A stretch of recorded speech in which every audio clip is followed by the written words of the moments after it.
everybody. We're here in the studio. My name is Dewey Tafoya. I'm the master printer here at Self Help Graphics. And next to me is the great Judithe Hernandez, and the print that we worked on with her. We didn't just work on, I think it's been in process for a while now. 2 years. 2 years, yeah. It was on a little bit of a hiatus, but now we're back. Great to be here with you, friend. And if you want, you can just give us a little info on yourself now. Well, I mean, with respect to Self Help Graphics, you know, my relationship goes back to the days when Karen Bocalero was alive, and it's always been a place that I've always held, you know, in high regard, and also as a haven for artists, I think. When there were places, you know, that are, you know, print places where we could have printed, the kinds of things we did in those days, the heavy political stuff, and you know, some of the things that were very complimentary about the police and other forms of authority, other people might not have welcomed. You know, certainly Self Help Graphics never had those kind of issues. And so from those days to this, you know, although I've never worked here much, I don't consider myself a printer. Thank God there are guys like you who know how to print. I've always respected, you know, this organization as an institution in the community who has done amazing things for East Los Angeles and the Mexican American population that live here. And I know that under Betty Avila's guidance, it continues that with a great amount of success. I'm so happy to see this in her hands because she's done an amazing job. So I'm happy to be back. Occasionally, you know, you guys tolerate, you know, an old fossil like me to come and print.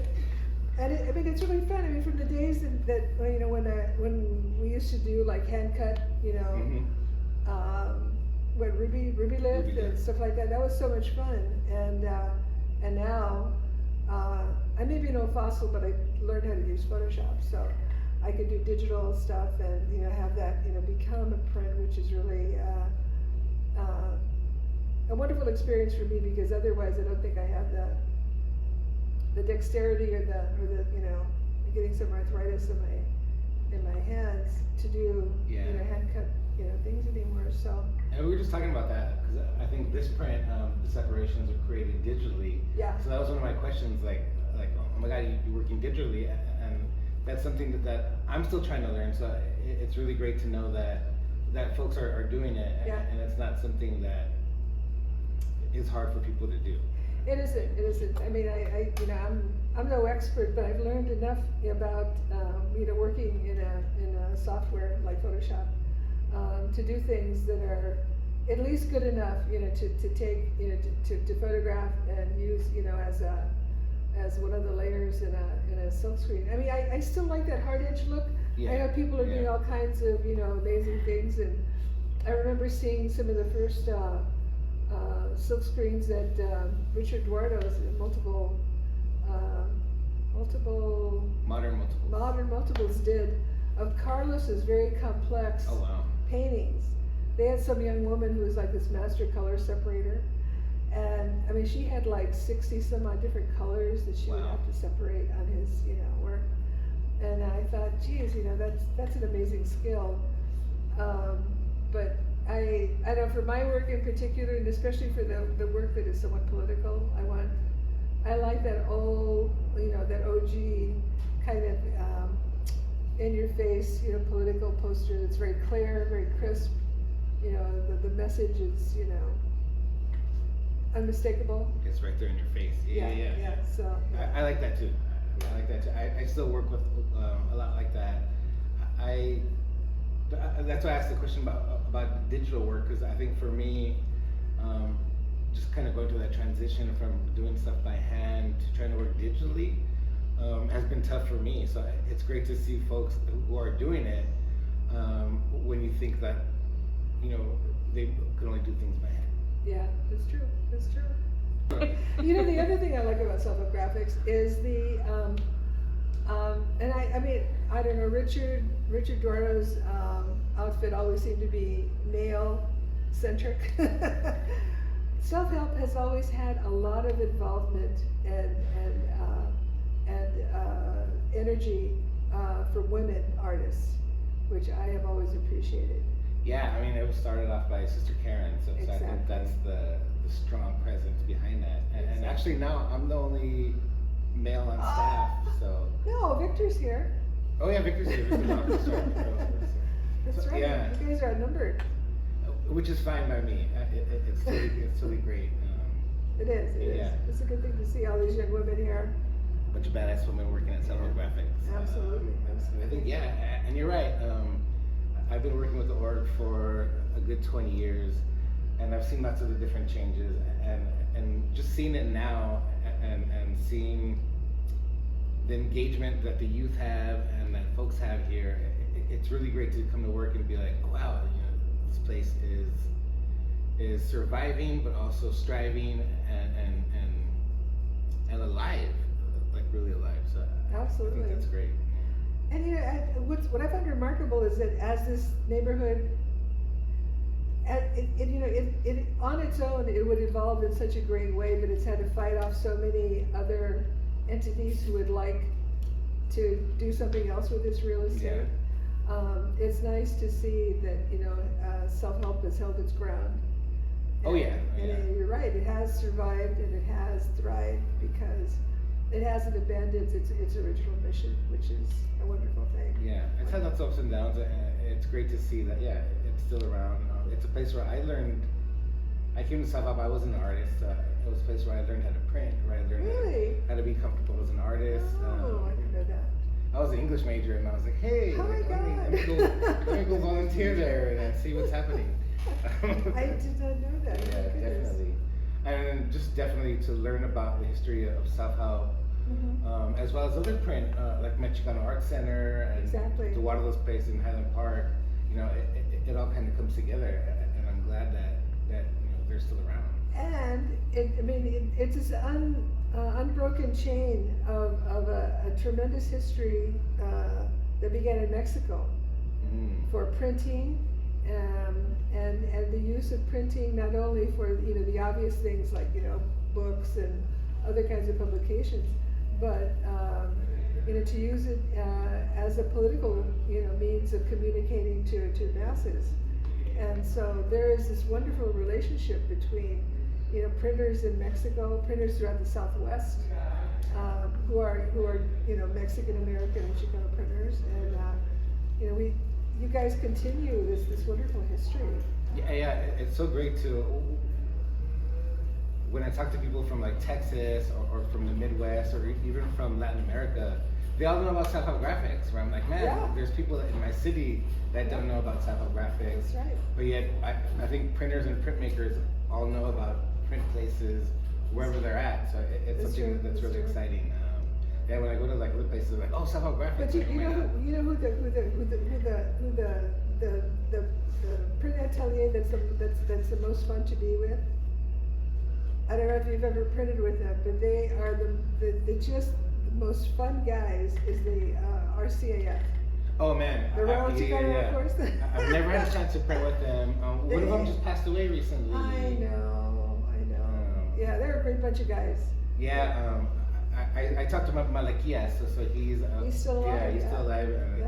he's a mentor of mine, so it's really great to kind of. Yeah. I think for me, I'm still kind of starstruck between some of those guys because they're like the OGs. So, That's absolutely. So working with them, absolutely. you know, and have them like looking at me and the work that I do, it's kind of nerve-wracking, but also satisfying just to be in the same room Exactly. with those folks and even yourself. They're fun guys. I remember doing a women's, you know, International Women's Day print in the 70s with them, and you know, we all wound up going out to dinners at some Chinese place, and this was hysterical. You know, everybody opens their fortune cookies after dinner's over, and of all the people that were sitting there, we must have been about 25 of us in this Chinese restaurant in Sacramento. I got the fortune that says, "Art is your fate." And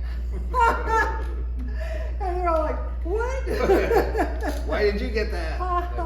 You guys, my fate. So I thought that was really cool. No, Oh, they were that's wonderful awesome. guys. I really enjoyed working with them. And Michigano was a pleasure to work with as well. Joe Rodriguez and Larry Castellanos, who was a brilliant printer. Oh my God, his images are so beautiful. And those are places that folks don't really know about or I hear know, about. So I it's know. kind of They like didn't last. It's so the sad. lost histories of Yes. Chicano printmaking in Los Angeles. Exactly. So yeah. Can you tell us about your print? Oh, the print. Well, I'm sorry. No worries. This is actually a piece that falls into my series of work that's dedicated to the women of Juarez and the murders that have gone on there since 1983.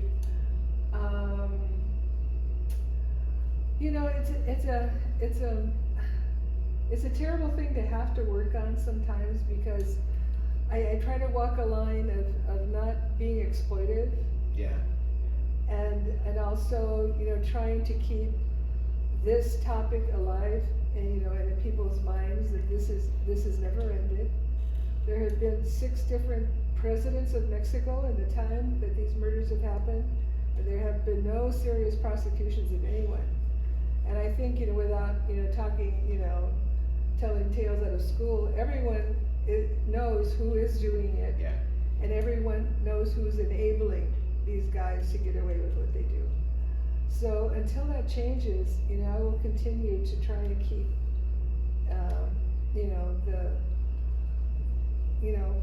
some consciousness of the atrocities that happen on our doorstep. Yeah, definitely right near doorstep. And it's shameful that even, so close, and yet there is rarely ever anything mentioned in the American news, publication in yeah. print or on television or anything about what is happening. It continues to happen. And then unfortunately it ties in internationally to the abuse and mistreatment of women around the world. Yeah.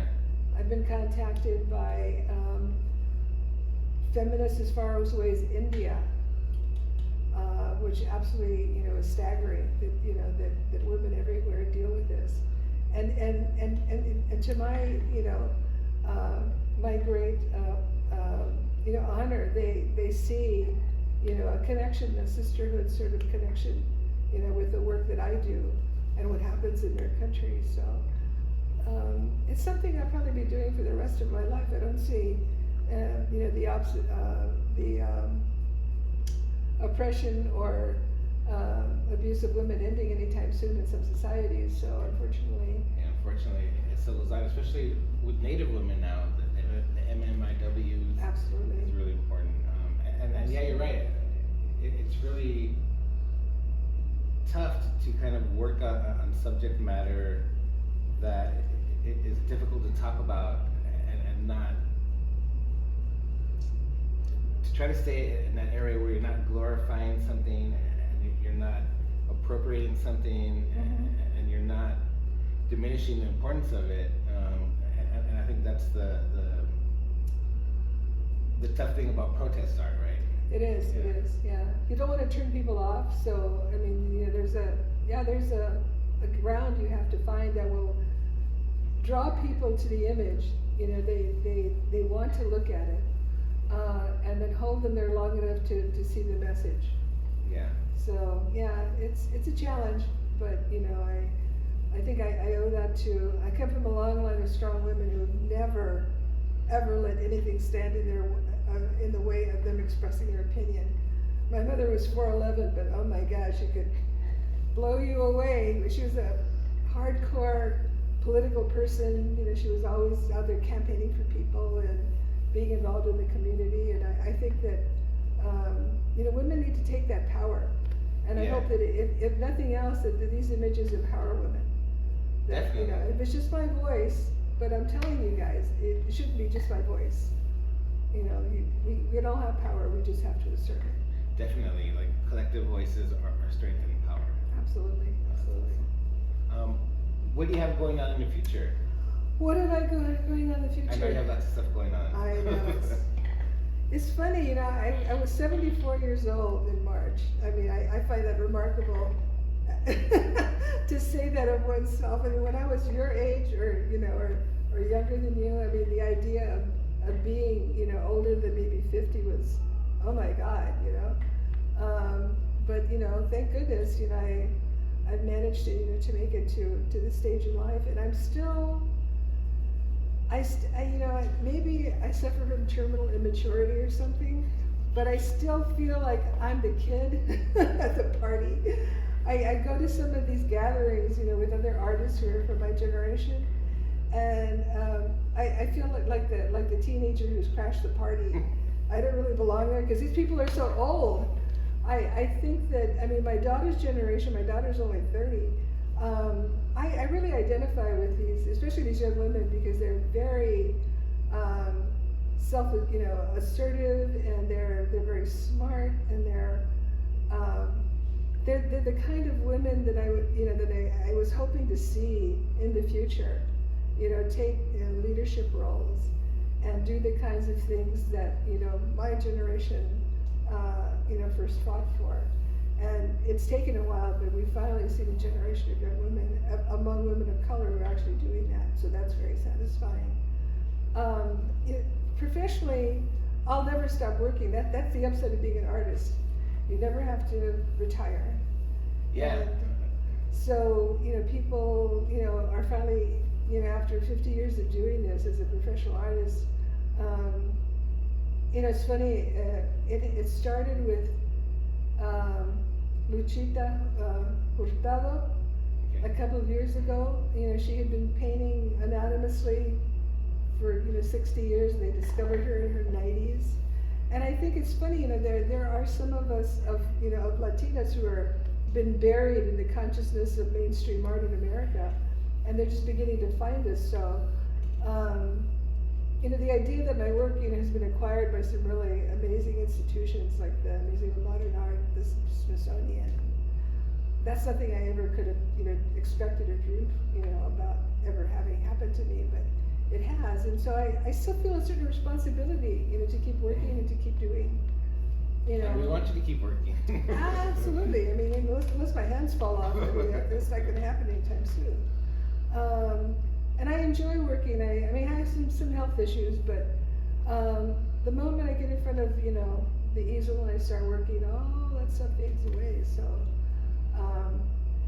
the one thing that's very cool that I can talk about is Charlene Biosinger Black, the brilliant historian at UCLA, art historian. She's working on a book about me that should be published, yeah, in 2024. Okay.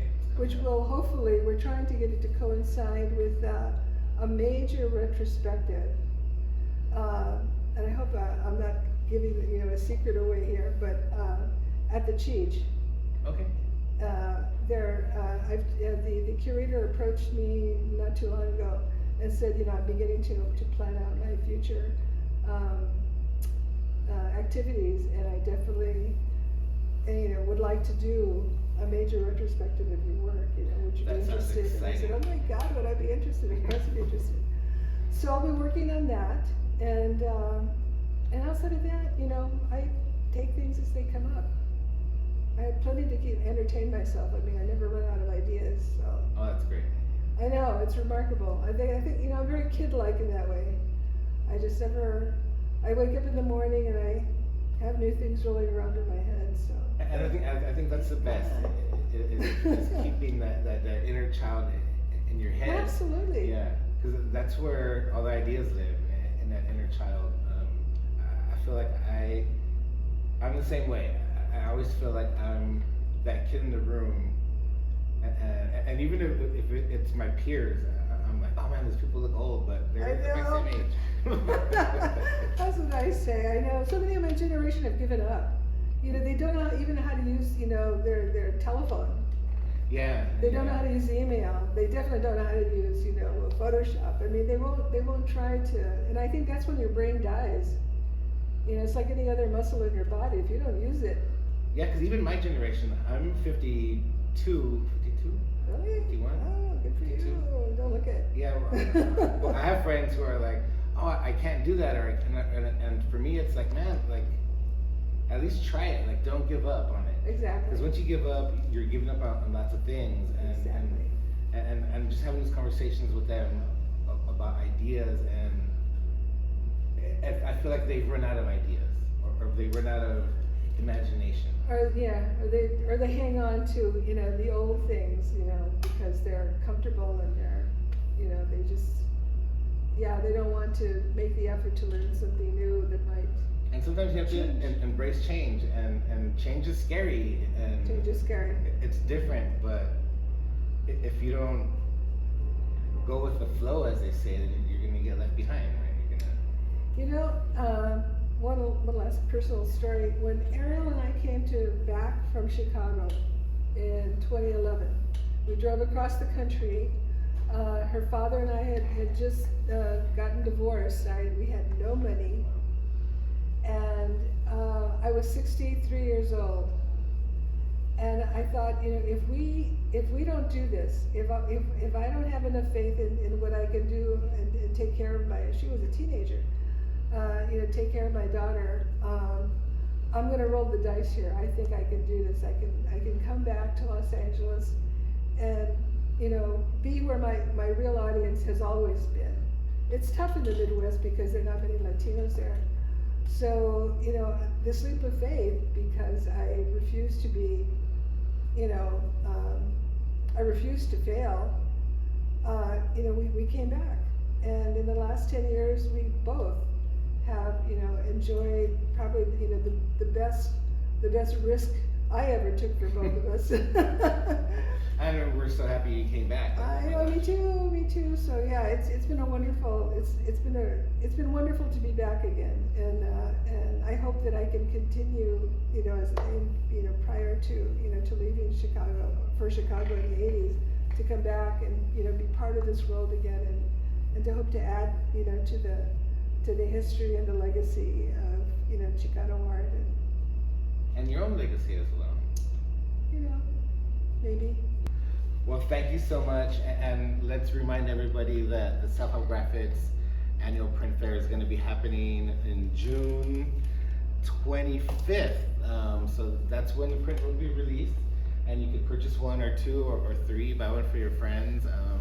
It's going to be a classic. It's called Su Corazon. It's called Su Corazon, and definitely check out South Hub Graphics and come and visit us and say hi. Bye.